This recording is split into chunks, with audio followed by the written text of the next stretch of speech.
दिल्ली वासी अशोकनगर वासी बन के कथा मत सुनो। ये सोचो कि हम कौन है, ब्रज की गोपी हैं और ये कथा कहाँ चल रही है, प्यारे कानों में आवाज लगाते हैं।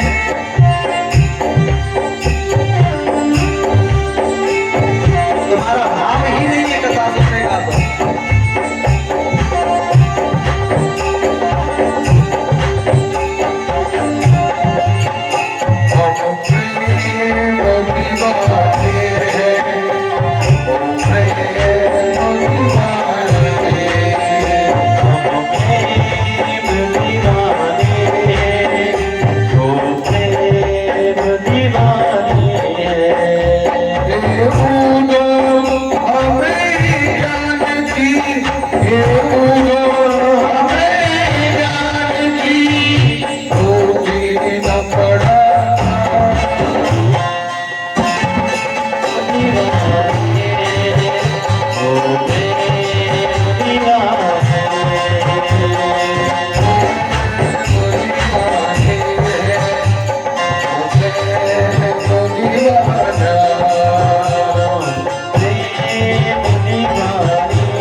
जन्म खुले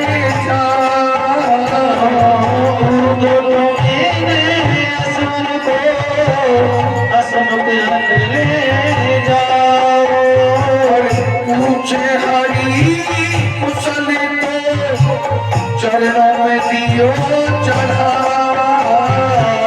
पूछे हरी सतगुरु तो चरणों में दियो चढ़ा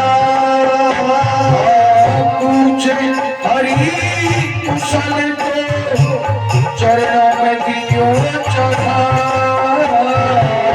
पूछे हरी सफल चरणों में दियो चढ़ा इस प्रेम का ये छोटा नजराना ये प्रेम का छोटा नजराना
कृष्ण तन कृष्ण मन और कृष्ण है हमारो धन और आठो याम बूदो हमें श्याम सोही काम।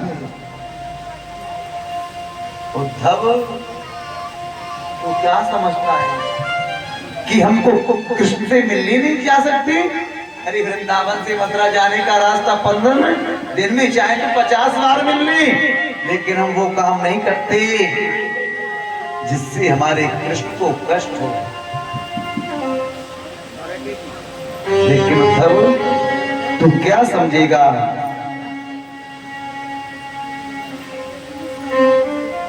उद्धव तू क्या समझेगा? उद्धव के ज्ञान की सीढ़ी खिसक गई। उद्धव भाव विभोर हो गया। उद्धव कहने लगे, वारे मेरे कृष्ण, हे उद्धव, कूदो सूदो हे चलो और सुन गोपिन के बोल, और यहाँ ज्ञान बजाई डुबडुबी तो प्रेम बजाए और उद्धव के ज्ञान पर फुट पड़ गया ब्रज में आकर के। ब्रज गोपियों ने उद्धव के ज्ञान को धो दिया। अरे उद्धव, ये तो प्रेम की बात है, उद्धव बंदगी तेरे बस की नहीं है। और यहाँ सर्द के होते हैं सौदे, आंसू इतनी सस्ती नहीं है। यहाँ दम दम में होती है पूजा, सर झुकाने की फुर्सत नहीं है। ये तो प्रेम की बात है रे उद्धव, बंदगी तेरे बस की। उद्धव ने गोपियों से कहा, मैं तुमको वचन देता हूँ, कल का सूर्य नारायण अस्त तब होगा, उससे पहले मैं कृष्ण को तुम्हारे सामने लाकर के प्रकट कर दूंगा। उद्धव के वस्त्र उलझ गए प्रेम के कांटों में। एक बात बोलो, कभी ब्रज में जाए, वृंदावन बरसाना जाए तो प्रेमी बन के जाना, ज्ञानी बन के मत जाना। ठीक है गीता रानी, चंदन लगा के जाना, वो हार कंठी माला पहन के मत जाना। ठीक है, वहां प्रेम की पूछ है। अगर ज्ञानी बन के जाओगे, पैसे वाले बन के जाओगे ना, भाई ने कोई नहीं पूछेगा। समझ रहे हो? फिर कहेंगे कि व्यास जी हमारे यहाँ तो बड़ी मीठी मीठी बातें करते हैं। सिर्फ जाना है तो भाव से जाना।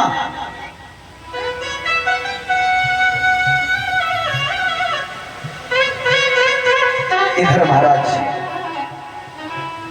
कंस की दो पत्नी है, अस्थिर प्राप्ति, उन्होंने जरासंध से जाकर के शिकायत की और जरासंध ने महाराज भगवान श्री कृष्ण से 17 बार युद्ध किया है और 18वीं बार युद्ध में ब्राह्मणों को बुलवाया और अनुष्ठान करवाया और कहा, अगर मैं अब की बार हार गया तो तुमको जिंदे जी पे फांसी पे लटकवा दूंगा। अगर अब की बार मैं कृष्ण से जीत गया, तुमको इतना धन दूंगा कि तुमको कहीं जाने की जरूरत नहीं पड़ेगी, कमाने की जरूरत नहीं पड़ेगी। और यही सूचना मेरे गोविंद को जब मालूम पड़ी तो गोविंद बलराम से कहने लगे, भैया एक ही रह गई। इधर महाराज एक भीष्मचला के कुंदनपुर के राजा भीष्मक हैं, उनके 5 पुत्र थे और बड़ी पुत्र का नाम था रुक्मी। 5 पुत्रों के बाद में कोई भी पुत्री नहीं, मन में बड़ी बेचैनी। उन्हें कमल के फूल पे लक्ष्मी के स्वरूप में एक कन्या मिली और उसका नाम है रुक्मणी। और रुक्मी भगवान कृष्ण से बहुत द्वेष करता है और रुक्मी ने रुक्मणी की शादी शिशुपाल के साथ तय कर दी और रुक्मणी कभी नहीं चाहती है शिशुपाल।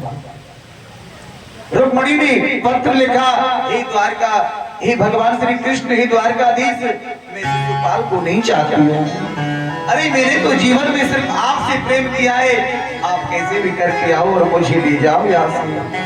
जो वस्तु सिंह को मिलनी चाहिए वो एक सिंहार को मिल रही है। गोपाल कैसे भी करके आओ और मुझे यहाँ से ले जाओ। लेकिन भगवान बोले, मैं कैसे आऊं तुझे लेने? पत्र लिख रही है और आप ही पढ़ रही है। बोले, देखो एक हमारी कुल की परंपरा है, जब बेटी का विवाह होता है कहाँ जाती है? गौरी पूजन करने। मैं गौरी पूजन करने जाऊंगी और आप वहां आना और वहां से मुझे ले जाना। ठीक है? भगवान आए, रुक्मणी आई वहां पूजन करने के लिए और मेरे गोविंद आई और रुक्मणी का हाथ पकड़ा और रथ में बैठा करके नहीं गई। बोलिए द्वारकाधीश भगवान की जय। हो गया विवाह, बस अब बारात कहाँ चलेगी? कौड़ेर को। कहाँ चलेगी बारात? कौड़ेर को।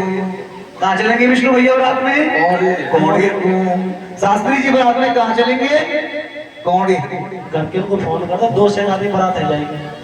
हाँ, 8 ढोलक वाले की पता पड़ जाएगी सारे की। 2 शादी